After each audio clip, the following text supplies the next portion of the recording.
Welcome to the 902 podcast, the official podcast of the Lancaster County Sheriff's Office in Lincoln, Nebraska.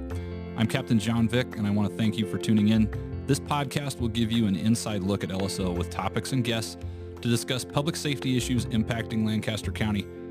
Be sure to subscribe for highlights on news, cases, and the people working for you at LSO. You can also follow us across social media by searching for @LSO Nebraska. That's @LSO Nebraska on Facebook, Twitter, Instagram, and YouTube. Welcome to the 902 podcast. We are in studio today just with myself and Sheriff Wagner, Chief Deputy Houchins on, I don't know. On a holiday. We're on a holiday. On a holiday. Yes. Tis the season. We got to get rid of some personal holidays That's and right. things like that. But we're not alone. We're joined by one of our school resource officers, Deputy Brian Piitz. Hello. Thanks for being here, Brian. Absolutely. We wanted to bring you in because it's kind of a timely topic right now. It's August, school's starting back up. We've got a couple county schools that are already back in session. You happen to be an SRO at a couple schools. We'll talk about those specifically in a little bit, but thought it was a good idea just to bring you on and talk about some back-to-school safety stuff and other topics about that. But let's talk a little bit about you so that our listeners can get to know you. Where are you from, and how did you come to us here at the Sheriff's Office? So I am from Elmwood. It's a small town east of Lincoln, about 20 minutes. I grew up there, graduated from Elmwood Murdoch. Ended up going to Nebraska Wesleyan, where I majored in sociology and minored in criminal justice. Looking at law enforcement, when I was a kid and I was little, Cops was on, you watch movies, it looks exciting, looks fun, and it was something that, hey, that's cool, I want to be a cop when I get older. And so as I was getting older, they start talking about careers and everything that, hey, what are you looking at doing? Well, that was always in the back of my mind of what I wanted to do. And so as I got older, in my mind, hey, I want to go do something where I'm still helping people out as well. Well, that just lined up with exactly what law enforcement is. You can get the fun, exciting side of it, but yet I'm still helping people. And so I stuck through it. I did some research through high school, job shadows, internship, and through all that, it was something that, through education and the research, I decided, that is something I want to go into, and that's what I want to do for my career. And so as I was looking around, I was looking for jobs, and obviously LSO was hiring, and so I applied here and fortunately got hired on. Yeah. You started a little bit after me, probably. So 2008, I was hired. Yep. Okay, awesome. Yep. Do you remember, growing up, having police officers at school or anything like that, or deputies, or what was your kind of exposure when you were school age? We never had anybody. We did the DARE program, and we had great, and those were both positive experiences, obviously. I did get to read my letter that we got to write at the end, so I was chosen for that, so I did something good in DARE, I guess. Cool. And then went on to great, and those were good experiences, but overall I didn't have a whole lot of experience with law enforcement growing up specifically. So. Okay. All right. Awesome. Well, talk us through your career here at the Sheriff's Office a little bit. So where did you start, and kind of where have you, what positions have you worked here? Okay. So I was hired April 30th of 2008 and went to the academy, graduated the academy 8808, and I can always remember that one because it was pretty easy. Yep. You're coming up on your anniversary, just past your anniversary here. So yeah. So awesome. So then when I got back here, obviously go through the FTO program and got placed on patrol. And for the first 7 years while we were here, I was on patrol working.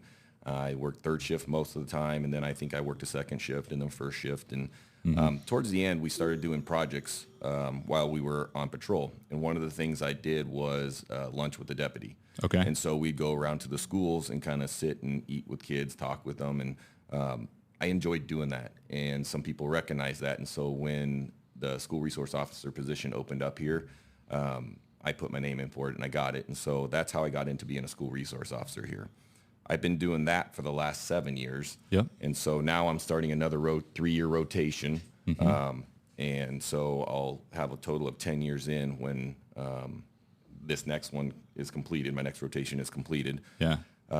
So in the meantime, I've been selected as an EVOC instructor, and I've been doing that for the last 5 years. And then I am a taser instructor as well, which I've been doing that for the last 6 years. Along with that, obviously, then I go teach training, in-service training to the deputies, certify them with their tasers, teach EVOC, pursuit driving.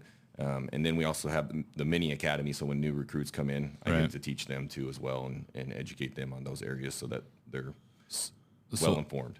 Help our listeners out if they don't know EVOC. What's that stand for? EVOC is Emergency Vehicle Operations, and so it's pursuit driving. It's not necessarily always pursuit driving. It's teaching them. A lot of accidents that we have are backing up accidents. So when we do our courses, we do a lot of backing. We teach them how to use their mirrors and properly set everything up like that. So that way, when they're driving, it's less stressful for them. So what all did you do for your EVOC instructor course? How far did you have to go for that? I went out to Hastings. Hastings, okay. Yep, the track out there. Okay. And we were out there for 4 or 5 days. I can't even remember. But okay. It was actually a pretty fun time, a pretty fun experience, and it was a lot of driving. Yeah. And so it was a very good experience. And then just recently we got to go to a conference in Iowa, and that was a really good experience, trying to learn some new things from there. And then I actually became certified in the TVI. Right. The tactical vehicle intervention, so that I could teach that when I got back here too. So kind of like the pit maneuver. Some people think of that. Correct. Yep. Thing. So yep. Okay. Awesome.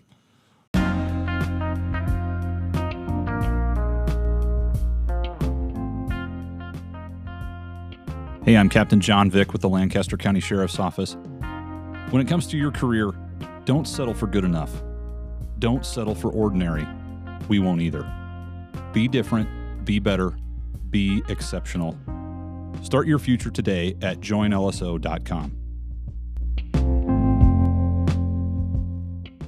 Let's shift gears a little bit into the school resource officer stuff specifically. So why do we have, and maybe I'll pose this to the sheriff, we haven't always had school resource officers at the sheriff's office, but I think this started, 15, 20 years ago. Well, interestingly enough, if you go back through some of our old end of year reports, we had school resource officers in the 70s. Oh, you really? 73, 74, we had school resource officers.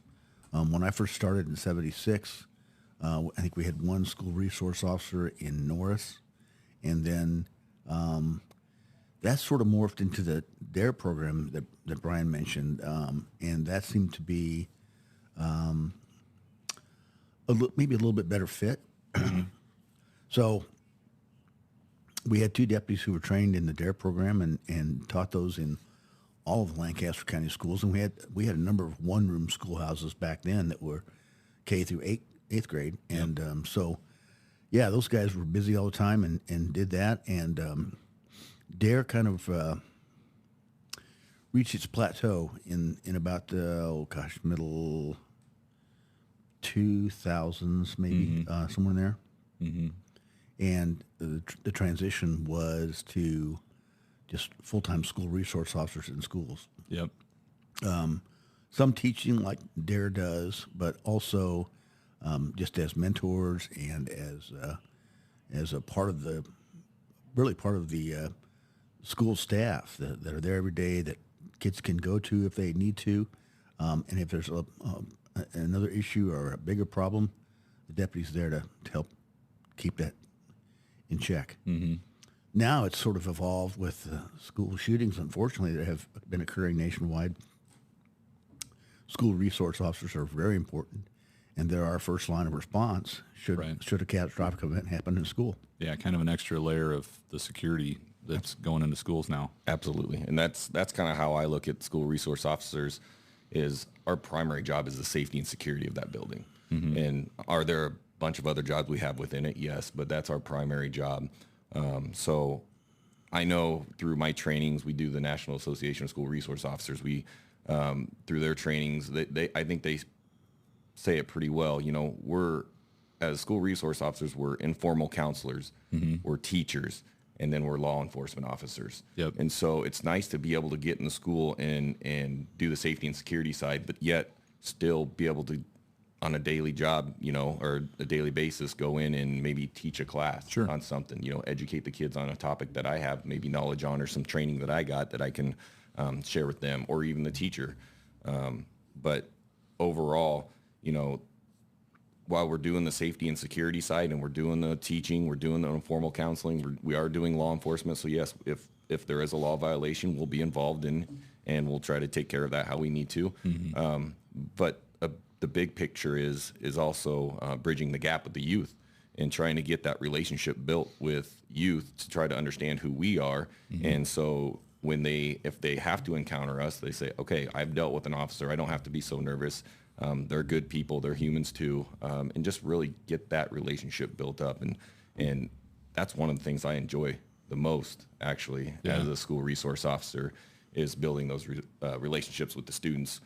And what you see is after kids graduate, sometimes they're like, well, hey, I want to stay in touch with you. And I'll say, okay, here's my email. Or, some kids actually have moved on. They have my phone number, so they call me and still ask me questions, whatever. I had one student invite me to her wedding. So, I mean, there's still that relationship there, and it's nice to know that I'm building those relationships and keeping positive relationships out there with kids. Well, and I think that's a part of safety and security too. It's just rather than the immediate responding to an incident, that's kind of the long game of adding to that just stability and hopefully that healthy relationships of the school environment. Right. Absolutely. That, you really have to build over time. So yep. That's awesome. Sheriff, you mentioned a school or two, kind of going through the history of SROs here, but currently we've got 4 school districts that employ SROs in Lancaster County. Correct. So, Brian, where are you stationed right now? Right now I'm at Malcolm and Raymond Central. Go Mustangs. Yes. I just slipped that in there. And the Clippers are fine too, but I'm, being an alumni. I get you. Yeah. No, that's good. Have you always been at those 2 schools for your SRO? I have. That's when those schools. So we originally had the 2 SROs, and they would be one at Malcolm and they're in Norris, and then Raymond Central and Waverly. Well, being that Norris and Waverly were getting pretty large in size, they decided they wanted their own SROs. And so once they got their own, we opened up another position, and that's when I applied for it, and that's where I got Malcolm and Raymond Central, and I've been there for the last 7 years. So you kind of split time between those 2 districts, and very good. Sheriff, how does that talk go with the school district, and who pays the bills, so to speak, for? We have a formula where obviously the deputies aren't there every day of the year, and so we subtract out the summer vacation and those times when we can use the deputies in another role within our office, and then in the case of Raymond Central and Malcolm, then that whatever that cost might be, then that's split between those 2 schools, and they each pay that percentage of the deputies' wages and benefits and patrol car, that kind of thing. Gotcha. Yeah, I mean, and I know. Obviously, you guys stay very busy during the school year, but we get a lot of work out of you during the summer too, helping out, covering vacations and things like that. Where were you at this last? Or well, I guess you haven't started school yet. Are you back at the school, or are you still? I'm not. We start on Tuesday at Raymond Central. This summer, I was assigned to court security, so I was up working courts, and it's something I've been wanting to kind of experience because I didn't know much about up there, and so it was kind of nice and educational for me to go up there and learn a few things and meet some judges and some other people up there. So so different division you got under your belt now from the last summer. Awesome. And it really helps us out with vacations. We had some major medical issues on a couple injuries. Injuries, and so the SROs really help fill those spots for other areas within the office. So, Brian, walk us through now that with the school year starting, what does a typical day look like for you as a school resource officer? So when I get up in the morning, I kind of look at my day just like if I was on patrol. And so if I'm going to be going to work, I'm not sure what my day is going to look like exactly. Yeah. If I have a presentation planned, yes, I know that. Am I going to be out at lunch duty? Yes, I'll be out doing that. But as far as the day goes, typically I'll get to the school. We meet and greet the students as they come in. A lot of times I walk the halls between classes. I'm checking doors. I'll walk outside the school. Obviously, we want the buildings to be secure, locked up, and so I make sure I check that quite often. And then it can go into anything as, okay, now we have a student issue. There's something where we need you. Can you come in? And not every time is it something law enforcement related, but they kind of like my input on things. And whether it's something we're dealing with bullying or we're dealing with disrespect kind of thing, sometimes they ask us, hey, can you come and talk to the students? So I'll go do that. If there's a law violation, they'll typically get a hold of me, and we'll work through that law violation how we need to, and work it how it, does there need to be a citation? Can we correct this behavior a different way? And then, a lot of times I'll go into classrooms, like Malcolm is K through 12, and then Raymond Central's 6 through 12. So with the younger students, they'll do activities, and they'll ask me to come in. Hey, we're doing this activity today. Can you come in and do it with us? Can you do the activity? And I'll go in and I'll help out, and it's fun for the kids. They get to talk to me, spend a little more time, and get to know me. So when they see me in the halls, they don't just give me that, stare. They actually say, oh, hi, and, give them the fives and all that stuff. So, right. And then sometimes, with the older kids, if they go to their gym classes, there's a little more involvement there with them, and, go and shoot some hoops or something like that during class. And then, end of the day, you greet the students, drive safe, send them on their way, and hopefully, they're good to go the rest of the day, and they're coming back the next day. Sometimes you guys deal with traffic issues around the schools, as well. I mean, you've got a cruiser there, you've got radar and all the things that a patrol deputy would have. So, I know this just came up the first day of school on 68th Street down by Norris. There was already a crash down there, and I know there's some traffic concerns at a couple of our schools. What are you trying to, how do you address traffic stuff with, like, especially high school students? What's your message for them? So even on the roads, the highways, but even in the parking lot, we have issues with kids and how they're driving, their habits and everything. And so typically, if there is an issue or if someone's reported driving a certain way, I pull them aside and I talk to them about driving habits. Accidents, I believe, is still the leading killer of kids. Yeah.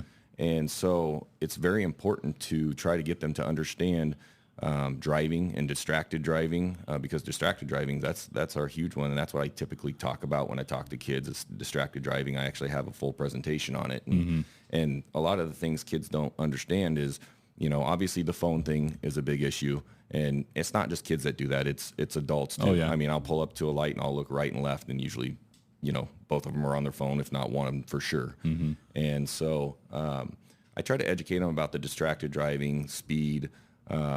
We'll go out and sit in the school zones. Typically, I don't have time always before school, but most of the time after school, I go sit and, everybody sees me and, they're waving and they're driving how they're supposed to. But just being visible, communicating with them, correcting the behaviors as we see them, really letting them know that even though, you think you're driving safe, there's also other people out on the road that you got to worry about as well. And so that's why your full attention for driving is always needed. And then I look at, parents, just people in general driving around. If you're driving in a school zone, know that you're driving in an area where there's going to be kids driving that aren't as experienced either. Good point, yeah. And then we got county. So, you look at Raymond Central, that's out a highway. That's a highway going across the school. You're not going to see a lot of kids walking to school or riding their bike, but you will in Malcolm and you will in Waverly. Yep. And so you got to remember those kids are out there. They're crossing the street. There's going to be a lot of people. So really watch your speed, drive safe, and just be aware of your surroundings when you're driving, and try not to do distracted driving. Yeah. And one of the unique things, with the county schools are that students at age 14 can get a school permit depending upon if they meet the criteria. So you've got 14-year-old drivers driving to school who are much less experienced than other folks might be, and so you need to take that into account as well, as that lack of experience that Brian mentioned earlier. Yeah, for sure. I mean, I can remember driving to Raymond Central. I was one of those. I had a school permit. I'm 14, 15 years old, and especially for those more rural-based schools, you just have a lot more vehicular traffic because that's the way they're getting there. Yep. And they're either riding the bus or parents dropping them off, or they're driving themselves. So, yeah, certainly an issue. You talked about kind of meeting with the administration and teachers about various issues, and this is a question that I know that we get sometimes at community presentations and you hear in the media, but people talk about this school to prison pipeline, or there's maybe some pushback about having police officers, law enforcement officers, deputy sheriffs in school, because I think maybe there's a feeling among some that we shouldn't be involved in some of the things that we're involved with at school. Are you the first call, for a principal or for a teacher when there's a disciplinary issue? No, a lot of times the school will look into it themselves and determine the course of action that they feel is best. Mm-hmm. And I know there's times that the school handles situations that I'm not even informed of sometimes, and which is fine if that's how they want to handle it, and everybody involved is happy with how they do it. Mm-hmm. It works out that way. Now, are there certain situations where, they feel like this is enough to where we need law enforcement involved? Yes. So then they do notify me, and then if I'm at the school, obviously I'm there already. Otherwise, I'll respond to that school and work the call as needed. Now, when you're talking about the school to prison pipeline, now if we're working a law violation, we're not there just to say, hey, we're writing a ticket, boom, now you're in the courts, now you're just going to keep going through that process. That is not the goal of an SRO, definitely not the goal of the SROs here at Lancaster County. Mm-hmm. I know we're all on the same page about let's figure out how we can work this call and decide the best course of action to correct these behaviors.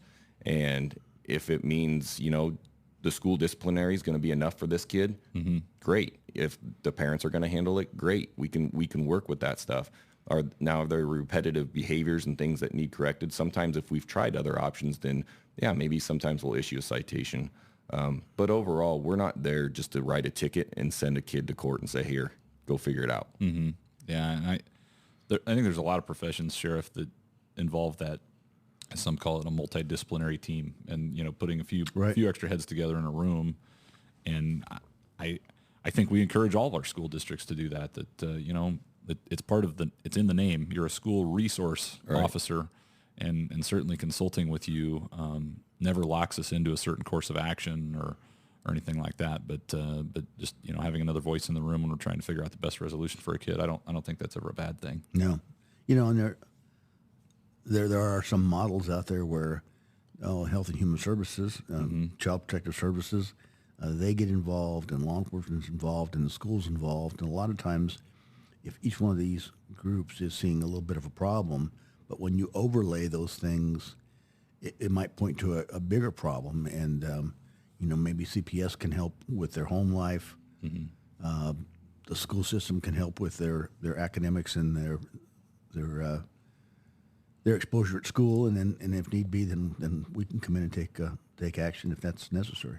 Yeah, and I know we've talked about this in some trainings too, and I've heard the SROs talk about it, Brian. But the kids that go to the schools in Lancaster County, I mean, we view them as like we would our own kids, and we want them to be healthy and safe and successful, and so I'm glad that I work at a place that's the culture that we have, and I appreciate you guys for moving that forward at all the schools that you guys are at during the school year. I teach them or have them like they're your own kid. That's exactly. I don't treat them any different than I treat my kids, and I think that's a good thing. And I'm not trying to sit there and be best friends with them or anything, but I enjoy the interaction and knowing that what I'm doing is hopefully making a difference for these kids. Yeah, absolutely.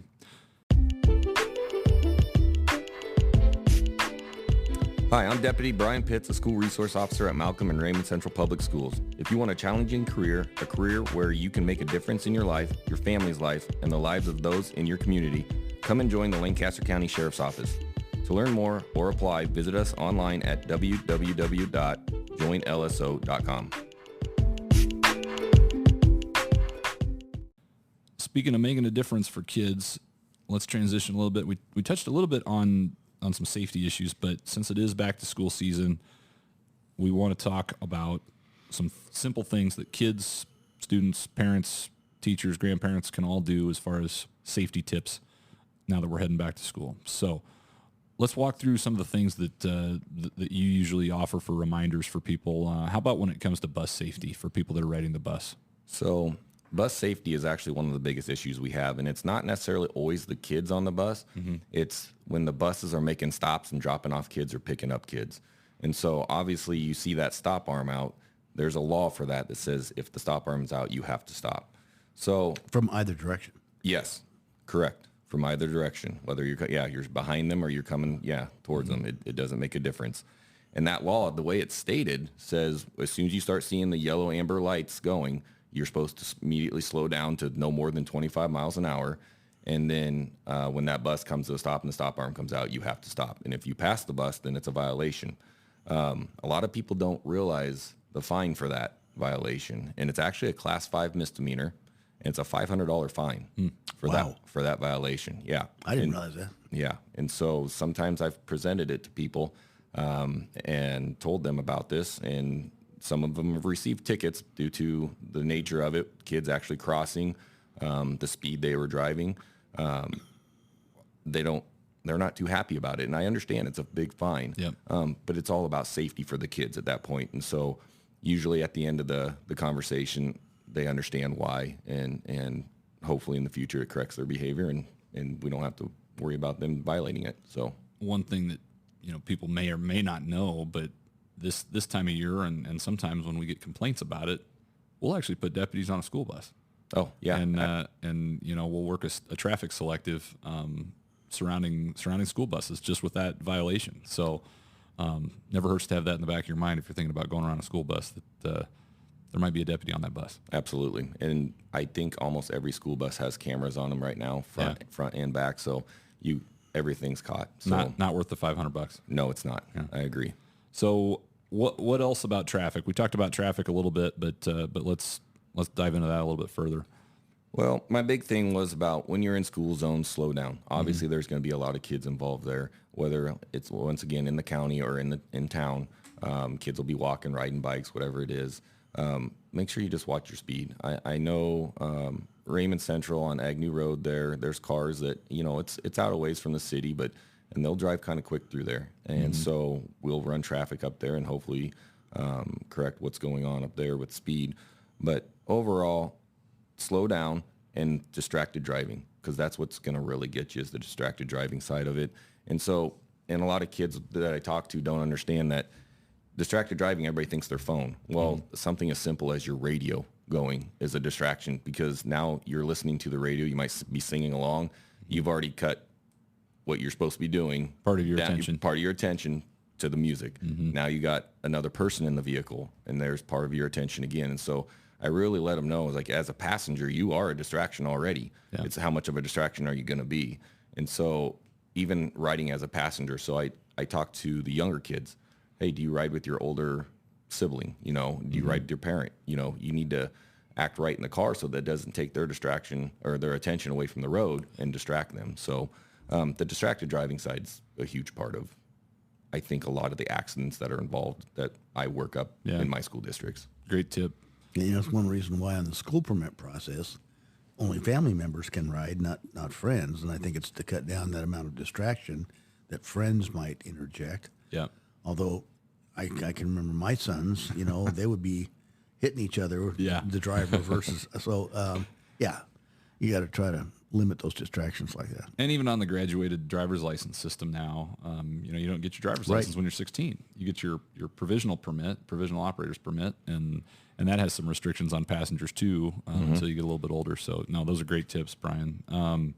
Another one that is somewhat timely was related to child abduction. And sadly, this is something that an attempted abduction that happened in Cass County just a week or so ago. What can parents do to keep their kids safe, whether that's when they're walking to school or they're being picked up from school? What are just some common sense things that they can do to be better protected? So for me, parents need to sit down and have conversations with their kids. And sometimes some of the conversations you're going to have with your kids are going to be uncomfortable. And sometimes you're like, do I talk about this with my kid? But, in the world we live in today, there's things we need to share with, and knowledge is power. So if, we're talking to our 9-year-old, we have to let them know, hey, if you're walking to school and someone pulls up to you and starts asking you questions and you don't know them, you can just ignore them and keep walking. You're at somebody's house you're walking by, you can stop there, try to see if the adult's home. A lot of kids have cell phones now. Get on your phone and call, mom or dad or somebody. Start video. Or video. Yeah. Absolutely. Those are all things that we can do. We're talking about the Cass County deal, where it's something as simple as, they were asking about, can you come help me find my dog? To a kid, that seems something very innocent. It's like, I could probably do that. But you need to, as a parent, go out and talk with your kids, no matter what age they are, because, there's, in a small town, I know when I was growing up in Elmwood, I was first grade. I was 6 years old, 7 years old. I was walking to school. It was only 4 blocks, but I was still walking to school by myself. Yep. Talk to them and just let them know, what's safe and what isn't, what they can and can't do, so they feel more comfortable in that situation. Because obviously the one that recently just happened, that child did a great thing and recognized and said, hey, this is like stranger danger here. Yep. I don't know what's going on. I'm out of here. Right. And so that was great that they did that way, and sit down and educate your kids and have a talk with them. Yeah. And talking about scary things doesn't necessarily mean that you're scaring your kids. Right. You're prepared, not scared. Right. Sort Absolutely. of thing. We talk about that sometimes. So, moving into, kind of middle school and high school is when we start talking about bullying stuff. Unfortunately, I know you have a presentation. We could probably do an entire episode just on bullying. So, what tips would you have for students and for parents when it comes to bullying? So bullying, unfortunately, is a thing that's common. It's something that I feel strongly about. We deal with it in the schools, and after I can't remember how many years, I finally developed a presentation, and now I give a presentation to kids, and it really opens up their eyes, because bullying, it can traumatize kids. It can do a lot of things to kids mentally, mental health, and it can lead to suicide. And there's examples of that. You can look it up, and bullying is a very serious thing. And so one of the big things that I find out with bullying is kids are afraid to come tell a trusted adult or tell somebody to let them know it's happening. And so it's continued over and over and over again. And so one of the things I point out, or I like to push out to everybody, is encourage your kid. If you're getting bullied or somebody else is getting bullied, stand up. And if you're afraid to stand up to those kids or people or whoever it is, go tell an adult and let the adult handle it, because I know there's incidents that I've dealt with that it'd been going on for months, and then we couldn't do anything because we didn't know what was happening. And so encourage your kid to stand up for somebody or stand up for themselves and let somebody know that that's happening. The other thing with bullying that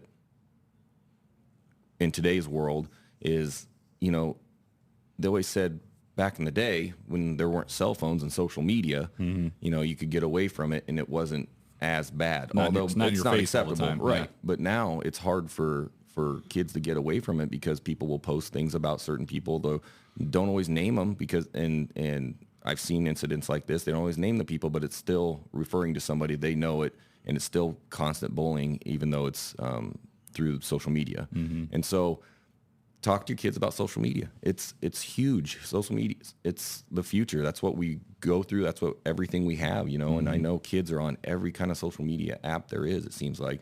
But just pay attention to that stuff. And sometimes maybe, if it requires you to go through your child's social media accounts, go through them. And there's nothing wrong with that. We know quite a few people that do that. And I've talked to parents that do that kind of stuff. And that's okay. I mean, they're your kids still. And so they need to be doing what's expected of them from you and how you want to raise your kid. And so if it's checking their social media, go through it and see what's going on and to make sure they're doing things properly, and maybe you're catching somebody else bullying somebody. And I think the schools are doing a decent job too of offering even classes. I think it's like digital citizenship, is what they're calling it now, and trying to offer some skills and tips for students to help them navigate some of those things that we didn't necessarily have to deal with when we were growing up. So, right. On the topic of digital citizenship, another thing that comes up, especially in our middle school and high school ages, is sexting, and also, unfortunately, sextortion is kind of the latest term now. Talk to us about those. So, unfortunately, it's a common thing at the schools that are dealt with. And some, we have speakers come in and talk about this kind of stuff and, give them information saying, the sexting has been a very common thing. So you get somebody saying, hey, can you send me a picture? And whether it's something nude or it's half clothed, whatever it is, when you send that picture out, that picture's out there forever. You're just expecting it to be out there. Yep. They have the app Snapchat where you can say it's deleted. Well, do you know on the other end of that, is someone ready to take a picture with another camera Does somebody have their screen recorder going? Because some of them won't tell that they have a screen recorder. So those things happen and we see it. And I want parents to know that educate your kids with these social media apps. Maybe sit down and do some research into these apps and say, hey, what's the positive? What's the negative of these apps? What's going on? And it'll educate you in because I'll tell you what, there's so many out there that it's hard to stay on top of what apps are being used and not. And so that's where, talking with the kids, hey, what's everybody using right now? What, what do they have? With that, it's not just student to student either. It's, you kind of your sextortion stuff. You're getting people that will friend you that don't even know you, and you're accepting friendships from people you don't know. And then you start chatting, and all of a sudden the same, they're asking for the same kind of stuff. Yeah. And now they're trying to bribe you into, maybe meeting them or sending more pictures or whatever it may be. And so, this isn't just a problem during the school year, obviously. This is all year round. And so knowing and educating the kids and really telling them, and then if something does happen, let's say you do make a mistake and a photo was sent and now someone's trying to, bribe you, whatever it may be, it's okay to tell somebody. We're going to try to make it better for you. And people make mistakes and we understand that. And so I know there's been a couple incidents that I've worked where the kid was afraid to tell and a friend ended up telling. And so that's how we would get into that. And I think in the end it worked out for the best. It did, because everything stopped and everything went away, and that kid was not worrying. Their mental health at that point is something to worry about. Well, yeah, I mean, the way that works is typically, a kid makes a mistake and sends a picture that they probably shouldn't send, let alone to someone that is someone that they don't know or isn't who they thought they were. They think they know. They think they know. Or that too. Yeah. Yep. And the next message that comes through is, you need to send me $500 or I'm going to send this to all of your contacts and, post it on social media and all those things. And, to a, teenage kid, that can be a pretty scary thing because you've got kind of the shame of that, number one. And then also just the not knowing exactly what you need to do to make that stop and go away. So we are actually going to be posting a video on our social media next week, and it's kind of in partnership with some of our partners at the FBI. That it's a short 5-minute video, walks you through kind of what that sextortion looks like, and it's a video that you can actually watch with your kids. Again, sharing that information and talking through what those things look like, or what maybe are some of the signs that parents can look for, and then also steps that parents and kids can take. God forbid they get in a situation like that. So we'll try and share some of those resources on social media, but. Well, Brian, closing thoughts on school resource officers and anything else that we didn't cover today? I think we covered it pretty well. I just like to reiterate that I know here at Lancaster County Sheriff's Office, our SROs do a really good job. I respect the other two SROs tremendously. Yeah. They do well. They work well with the kids. And like I said, if we're bridging the gap with the youth, making it a better place, better relationship between them. If we're in the schools, if we're making them safer for the kids, because obviously parents are sending their kids away every day and they are expecting their kids to be safe. That's exactly what we want to provide for them. So, here at LSO, we enjoy what we do. Yeah. I really enjoy it. I've 7 years in and I got another 3-year rotation that I'm going through. So just know that we're here and we're here to keep your kids safe and we enjoy what we do. Yeah. So, well, it's definitely want to thank you and your other colleagues for what you guys do. You represent us well, and it's, as you said, it's a value added investment to the community to have you guys there, because I think they're certainly getting more back than just the dollars that are going into having you guys in the school. So thank you for being there. But appreciate the time you spent with us today, Brian, and stay safe this year. All right, thank you. Awesome. Thank you.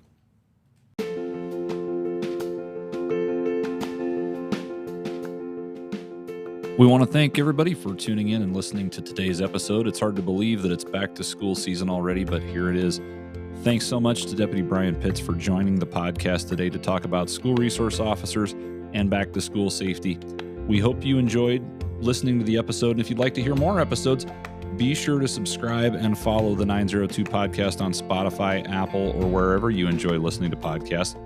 We've got plenty of career opportunity information available at www.joinlso.com. Be sure to check that out to get in contact with a recruiter or simply to peruse and learn more about the career opportunities and benefits that we have here at the Lancaster County Sheriff's Office. If you'd like to get in touch with us directly, be sure to reach out to us on social media.